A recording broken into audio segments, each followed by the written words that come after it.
അപ്പോൾ എന്തായാലും നിങ്ങളുടെ കയ്യിലൊരു ലാപ്ടോപ്പ് ഉണ്ട്, അത് വിൻഡോസ് ആണ്. വിൻഡോസ് നിങ്ങൾ നല്ല രീതിയിൽ യൂസ് ചെയ്യും, നിങ്ങൾ അപ് ടു ഡേറ്റ് ആയിട്ട് നല്ല സെറ്റപ്പ് ആയിട്ട് കൊണ്ടു നടക്കുന്ന ലാപ്ടോപ്പ്. അപ്പോൾ ആ ഒരു ലാപ്ടോപ്പിൽ ഒരു അപ്ഡേറ്റിന് ശേഷം ആ ഒരു അപ്ഡേറ്റിന് ശേഷം ഇങ്ങനെ ഒരു പ്രശ്നം ഉണ്ടായി കഴിഞ്ഞാൽ നിങ്ങൾ എന്ത് ചെയ്യും?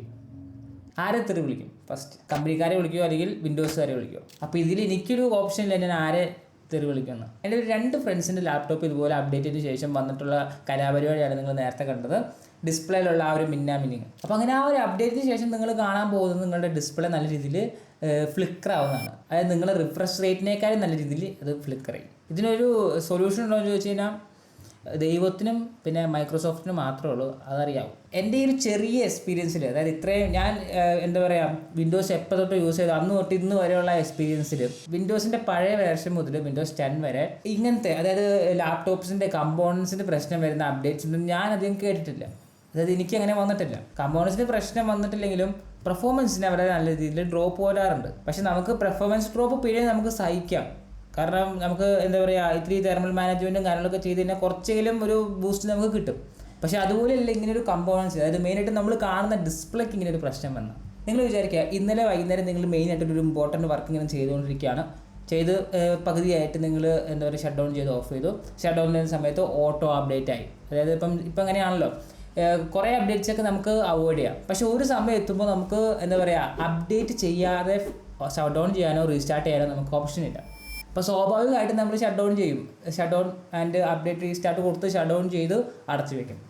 പിറ്റേ ദിവസം രാവിലെ തുറന്ന് നോക്കുക, മെയിൻ സംഭവം എടുക്കാൻ ശ്രമിക്കുമ്പോൾ കുറേ പടക്കം പൊട്ടിക്കുന്ന പോലെ അങ്ങോട്ടും ഇങ്ങോട്ടും എന്നൊക്കെ പറയുന്ന രീതിയിൽ ഡിസ്പ്ലേ അങ്ങനെ ഓടിക്കളിക്കും. അപ്പോൾ അങ്ങനത്തെ ഒരു പരിപാടിയാണ് ഈ വിൻഡോസ് 11 അപ്ഡേറ്റിന് ശേഷം മിക്കവരും ഫേസ് ചെയ്യുന്നത്. ഇപ്പോൾ ഞാൻ നേരത്തെ കാണിച്ച 2 പിക്സും കാര്യങ്ങളൊക്കെ ഒരു അപ്ഡേറ്റിന് ശേഷം വന്നിട്ടുള്ള പ്രോബ്ലമാണ്. അത് മെയിനായിട്ടും ഡിസ്പ്ലേയിലാണത് ഫോക്കസ് ചെയ്തിട്ടുള്ളത്. ഇനിയിപ്പോൾ അതൊരു ഡ്രൈവർ അപ്ഡേറ്റിൻ്റെ പ്രശ്നമാണ് അങ്ങനെയൊക്കെയാണെന്ന് നിങ്ങൾ പറയുന്നുണ്ടെങ്കിൽ നിങ്ങൾക്ക് തെറ്റി. അത് ഡ്രൈവർ അപ്ഡേറ്റ് ഒന്നുമല്ല. ആ ഒരു അപ്ഡേറ്റിന് ശേഷം എന്തോ ഒരു എറർ കോഡ് കാരണം ആ ഒരു ഡിസ്പ്ലേയുടെ ഏതെങ്കിലും ഒരു ഐസിക്ക് കൂടുതൽ പവർ വന്നേക്കാം, അല്ലെങ്കിൽ ആ ഒരു ഡിസ്പ്ലേയുടെ പിക്സലിനും ഇതുപോലെ എന്തെങ്കിലും പവറിൻ്റെ ആ ഒരു വേരിയേഷൻ വരുന്നതുകൊണ്ട് തന്നെയാണ് ഇങ്ങനത്തെ ആ ഒരു ലൈനും കാര്യങ്ങളൊക്കെ നമുക്ക് വരുന്നത്. ചിലവർക്കത് ലൈൻ ആവാൻ, ചിലവർക്കത് ഫ്ലിക്കറിങ് ആയിരിക്കും. ആദ്യം കുറച്ചൊക്കെ കാണാൻ പറ്റുമെങ്കിലും പിന്നെ ആ ഒരു കുറച്ച് യൂസ് ചെയ്ത് വരുമ്പോൾ ഡിസ്പ്ലേ മൊത്തം മങ്ങി അങ്ങനെ പോകുന്ന ആ ഒരു അവസ്ഥയിലേക്കാണ് വരുന്നത്. മെയിനായിട്ടും ഈ ഒരു വീഡിയോയിൽ കാണുന്നത് അങ്ങനത്തെ ടൈപ്പ് ഫ്ലിക്കറിങ് ആണ്. പിന്നെ ആ ഒരു ഫ്ലിക്കറിങ് ശ്രദ്ധിച്ചാൽ നിങ്ങൾക്ക് മനസ്സിലാവും നല്ല സ്മൂത്ത് ആയിട്ടാണ് വരുന്നത്. കാരണം ആ ഒരു ഡിസ്പ്ലേ എന്ന് പറയുന്നത് 144 ഹെർട്സിൻ്റെ റിഫ്രഷ് റേറ്റ് സപ്പോർട്ട് ചെയ്യുന്ന ഡിസ്പ്ലേ ആണ്. അപ്പോൾ ഹയർ റിഫ്രഷ് റേറ്റ് സപ്പോർട്ട് ചെയ്യുന്ന ഡിവൈസസിലൊക്കെ ഇങ്ങനെ ഒരു പ്രശ്നം വന്നു കഴിഞ്ഞാൽ അത് റിപ്പയർ ചെയ്യാനുള്ള കോസ്റ്റ് നിങ്ങളൊന്ന് ജസ്റ്റ് ഊഹിച്ച് നോക്കിയാൽ മതി. മിനിമം ആ ഒരു പാനലിലൊക്കെ എന്തെങ്കിലും ഒരു പ്രശ്നം പറ്റിയാൽ എന്തായാലും 5000 രൂപ പോകുന്ന വഴി നമ്മൾ അറിയില്ല. ഇനിയിപ്പോൾ അതല്ല പാനൽ പ്രശ്നമല്ല വേറെ എന്തെങ്കിലും പ്രശ്നമാണെങ്കിൽ തന്നെ അത് ഫിക്സ് ചെയ്യാൻ നമുക്ക് ഓപ്ഷൻസ് ഉണ്ടെങ്കിലും ഒരു അപ്ഡേറ്റിന് ശേഷം ഇങ്ങനെ വന്നാൽ അത് ശരിയാണോ നിങ്ങൾ കമൻറ്റ് ചെയ്യുക. നിങ്ങളുടെ എന്താ പറയുക ആ ഒരു ഉള്ളിലുള്ള കാര്യങ്ങളൊക്കെ താഴെ കമൻറ്റ് ചെയ്ത് അറിയിക്കുക. ഇനിയിപ്പോൾ നിങ്ങളുടെ വിൻഡോസ് സിസ്റ്റത്തിൽ ഒരു പ്രശ്നമില്ല അപ്ഡേറ്റ് ചെയ്തതിന് ശേഷം ധൈര്യമായിട്ട് യൂസ് ചെയ്യുക. പിന്നെ അതുകൊണ്ട് തന്നെ ഓവറായിട്ടുള്ള എക്സൈറ്റ്മെൻറ്റ് വേണ്ട. അതായത് എൻ്റെ ലാപ്ടോപ്പിന് ഇത് പ്രശ്നം വന്നിട്ടില്ല വെച്ചുകൊണ്ടിരിക്കേണ്ട ഒരു ആവശ്യമില്ല, എപ്പോൾ വേണമെങ്കിലും വരാം. പിന്നെ ഇത് മെയിനായിട്ടും കണ്ടുവരുന്നത് വിൻഡോസിലെ ലാപ്ടോപ്സിലാണ്. വിൻഡോസ് റൺ ചെയ്യുന്ന ലാപ്ടോപ്സിൽ, വിൻഡോസ് ഡെസ്ക്ടോപ്സിൽ അധികം വരാറില്ല. കാരണം ഡെസ്ക്ടോപ്സിൻ്റെ കാര്യം പറയുകയാണെങ്കിൽ പവറിന് ഇവിടെ ഒരു എന്താ പറയുക ഒരു റിസ്ട്രിക്ഷൻ ഇല്ല. പവർ സപ്ലൈ മദർ ബോർഡ് ആവശ്യപ്പെടുന്ന ആ ഒരു കറണ്ട് കൊടുത്തുകൊണ്ടേയിരിക്കുകയാണ്. അപ്പോൾ അതുകൊണ്ട് തന്നെ ഇങ്ങനത്തെ കമ്പോണൻസിൻ്റെ പ്രശ്നങ്ങളൊന്നും പി സിയിൽ വരാൻ ചാൻസസ് കുറവാണ്. പിന്നെ മദർ ബോർഡിൽ തന്നെ അഡ്വാൻസ്ഡ് ആയിട്ടുള്ള മറ്റേ വോൾട്ടേജ് റെഗുലേറ്റർ അങ്ങനത്തെ കുറേ പരിപാടികളുള്ളതുകൊണ്ട് തന്നെ പി സിയിൽ ഇതുവരെയും അങ്ങനത്തെ പ്രശ്നങ്ങളില്ല. പക്ഷേ ഞാൻ ഉറപ്പ് വരുന്നൊന്നുമില്ല, എപ്പോഴും പി സിയിലും വന്നേക്കാം. അപ്പോൾ അതൊക്കെ മുൻകൂട്ടി വേണം ഈ ഒരു അപ്ഡേറ്റ് ഒക്കെ ചെയ്യാൻ. ഇനിയിപ്പോൾ അപ്ഡേറ്റ് ചെയ്യാനേക്കാളും മുമ്പ് ജസ്റ്റ് ഒന്ന് റെക്കോർഡ് ചെയ്തൊക്കെ വയ്ക്കുന്നത് നല്ലതായിരിക്കും. ഇനിയിപ്പോൾ ഈ ഒരു അപ്ഡേറ്റിന് ശേഷം ഈ ഒരു പ്രശ്നമായിട്ട് നിങ്ങൾ സർവീസ് സെൻറ്ററിൽ പോയി കഴിഞ്ഞാൽ അവർ പറയും ഇത് നിങ്ങൾ എന്തോ ഡ്രൈവർ അപ്ഡേറ്റ് ചെയ്തുകൊണ്ട് ശരിയായതാണ്, ഞങ്ങൾക്കിത് വാറൻറ്റി തരാൻ പറ്റില്ല. അപ്പോൾ അങ്ങനത്തെ കാര്യങ്ങളൊക്കെ ഒഴിവാക്കാൻ വേണ്ടിയാണ് എന്തെങ്കിലും ഒരു അപ്ഡേറ്റ് എന്ത് സാധനം അപ്ഡേറ്റ് ചെയ്യുമ്പോൾ ജസ്റ്റ് ഒരു വീഡിയോ ആ അപ്ഡേറ്റ് പ്രോസസ്സ് തീർന്ന് നിങ്ങളുടെ ഫോണോ ലാപ്ടോപ്പോ ഒരു 10 മിനിറ്റ് യൂസ് ചെയ്യുന്ന വരെയുള്ള ആ ഒരു വീഡിയോ, അതായത് ഒറ്റ ഷോട്ടിലുള്ളൊരു വീഡിയോ എന്തായാലും എടുക്കാൻ ശ്രമിക്കുക. അത് നിങ്ങൾക്കൊരു പ്രൂഫായിട്ട് നിങ്ങളുടെ കയ്യിൽ എപ്പോഴും ഉണ്ടാവും. ഇനിയിപ്പോൾ അടുത്തൊരു കാര്യം പറയാം, വിൻഡോസ് അപ്ഡേറ്റ് ചെയ്യാതിരുന്നാൽ പോരെ.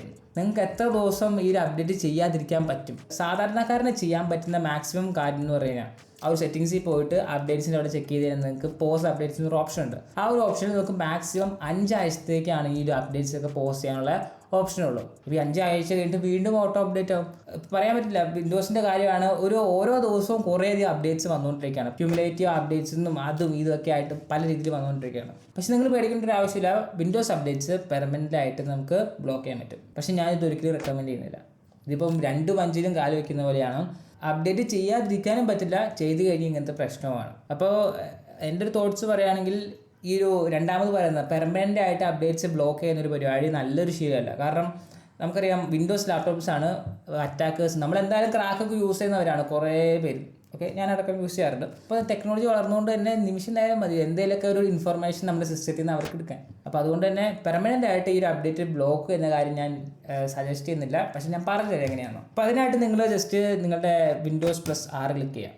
അപ്പോൾ നിങ്ങൾക്ക് റണ്ണിൻ്റെ ആ ഒരു ഓപ്ഷൻ വരും. അവിടെ നിങ്ങൾക്ക് gpedit.msc എന്ന് അടിക്കുക, എൻ്റർ കൊടുക്കുക. അപ്പോൾ നിങ്ങൾക്കൊരു രജിസ്ട്രിയുടെ ഒരു മിനി വെർഷൻ നിങ്ങൾക്ക് വരും. അവിടെ നിങ്ങൾ ആ ഒരു ലോക്കൽ കമ്പ്യൂട്ടർ പോളിസിയുടെ അടിയിൽ വരുന്ന കമ്പ്യൂട്ടർ കോൺഫിഗറേഷൻ ചിലപ്പോൾ അത് മറ്റേ ചുരുങ്ങിയിരിക്കുമായിരിക്കും, നിങ്ങൾ നിവർത്തുക. അതുകൊണ്ട് നിങ്ങൾക്ക് അവിടെ ആ ഒരു വിൻഡോസ് സെറ്റിംഗ്സ് എന്ന് പറഞ്ഞ ഓപ്ഷൻ ഉണ്ട്, അത് ക്ലിക്ക് ചെയ്യാം. വിൻഡോസ് അപ്ഡേറ്റ് എന്ന് പറഞ്ഞ ഓപ്ഷൻ ഉണ്ടാവും, അത് ക്ലിക്ക് ചെയ്യുക. പിന്നെ നിങ്ങൾക്ക് മാനേജ് എൻഡ് യൂസർ എക്സ്പീരിയൻസ് എന്ന് പറഞ്ഞ ഓപ്ഷൻ ഉണ്ടാവും, അത് ക്ലിക്ക് ചെയ്ത് നിങ്ങൾക്ക് വേറൊരു വിൻഡോ വരും. ആ ഒരു വിൻഡോയിൽ നിങ്ങൾക്ക് ഡിസേബിൾ ചെയ്ത് കഴിഞ്ഞാൽ നിങ്ങളുടെ സിസ്റ്റത്തിൽ പിന്നെ ഒരു അപ്ഡേറ്റ്സും വരില്ല, പെർമനൻ്റ് ആയിട്ട് ഡിസേബിൾ ചെയ്ത പോലെയാണ്. അപ്പോൾ ഞാൻ ഒന്നുകൂടി പറയുകയാണ്, ഇപ്പോൾ നിങ്ങളിപ്പോൾ ഇത് ചെയ്തിട്ടാലും ഒരു 1-2 മാസം കൂടുമ്പോൾ അപ്ഡേറ്റ് ചെയ്യാൻ ശ്രമിക്കുക.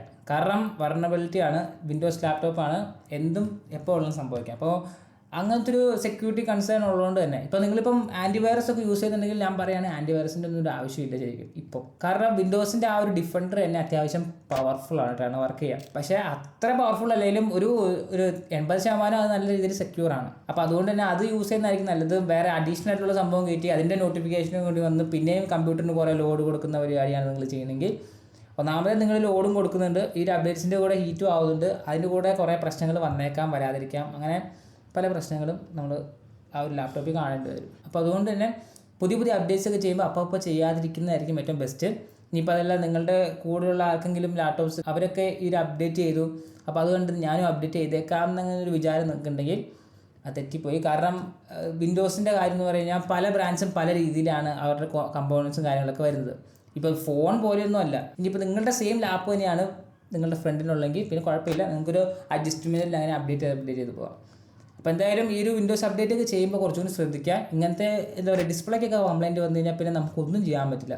അല്ല സ്പീക്കറൊക്കെ അടിച്ചു പോയാലും പിന്നെ നമുക്ക് ആ ഒരു 3.5mm ജാക്കോ USB-Cയോ USB-A ഒക്കെ ആയിട്ട് പോർട്സ് ഉണ്ട്. അപ്പോൾ അതിൽ കൂടെ നമുക്ക് ഓഡിയോ എടുത്ത് പിന്നെയും വർക്ക് ചെയ്യാം. പക്ഷെ അതുപോലെയല്ല സ്ക്രീൻ ഒരു പ്രശ്നം പറ്റിയ അറിയാലോ. പിന്നെ ചില കമ്പനിയുടെ സെപ്പറേറ്റ് ഡ്രൈവേഴ്സ് ഒക്കെ ഉണ്ടല്ലോ. ഇപ്പം ഇന്റലിൻ്റെ പ്രൊസസ്സറിന് വേണ്ടിയുള്ള ഡ്രൈവേഴ്സ്, ഗ്രാഫിക്സ് ഡ്രൈവേഴ്സ്, അതുപോലെ AMD NVIDIA അങ്ങനെ പല ഡ്രൈവേഴ്സ് ഉണ്ട്. അപ്പം ഈ ഒരു ഡ്രൈവേഴ്സൊക്കെ ഇൻസ്റ്റാൾ ചെയ്തപ്പോൾ ചിലപ്പോൾ നിങ്ങളുടെ സിസ്റ്റത്തിന് പെർഫോമൻസ് ഡ്രോപ്പും കാര്യങ്ങളൊക്കെ ഉണ്ടെങ്കിലും അതൊക്കെ നമുക്ക് പിന്നെയും സഹിക്കാം. പക്ഷെ അതുപോലെയല്ല നമ്മുടെ സിസ്റ്റത്തിൻ്റെ ആ ഒരു കമ്പോണൻസും കാര്യങ്ങളൊക്കെ അതിനൊക്കെ എന്തെങ്കിലും ഒരു പ്രശ്നങ്ങൾ വന്നു കഴിഞ്ഞാൽ പിന്നെ അത് മാനേജ് ചെയ്യാനും ശരിയാക്കാനൊക്കെ ഓടി നടക്കണം. പിന്നെ പൈസ പൊട്ടുന്ന വഴി അറിയില്ല, അങ്ങനത്തെ കാര്യങ്ങളൊക്കെ ഉണ്ട്. അപ്പോൾ എന്തായാലും ലാസ്റ്റ് ഒന്നുകൊണ്ട് പറയുകയാണ്, വിൻഡോസ് അപ്ഡേറ്റ് ചെയ്യുമ്പോൾ ഒന്ന് ജസ്റ്റ് വട്ടത്തിലൊക്കെ ചോദിക്കുക, എന്നിട്ട് ഏകദേശം ഒരു തീരുമാനം എടുത്തിട്ട് വേണം ചെയ്യാൻ. ഓടിക്കയറി ചെയ്യേണ്ടതാണ് പറയാനുള്ളത്. നമ്മൾ ഫോണിൽ ചെയ്യുന്ന ആ ഒരു കെയർ തന്നെ നമ്മൾ ലാപ്ടോപ്സിനും കൊടുക്കാൻ ശ്രമിക്കുക. നിങ്ങളൊരു എന്താ പറയുക പ്രോ വിൻഡോസ് യൂസറൊക്കെയാണ്, ലാപ്ടോപ്പിനെയൊക്കെ സ്നേഹിക്കുന്നവരാണെങ്കിൽ. അപ്പോൾ എന്തായാലും ശ്രദ്ധിക്കുക, സൂക്ഷിക്കുക. Okay, by.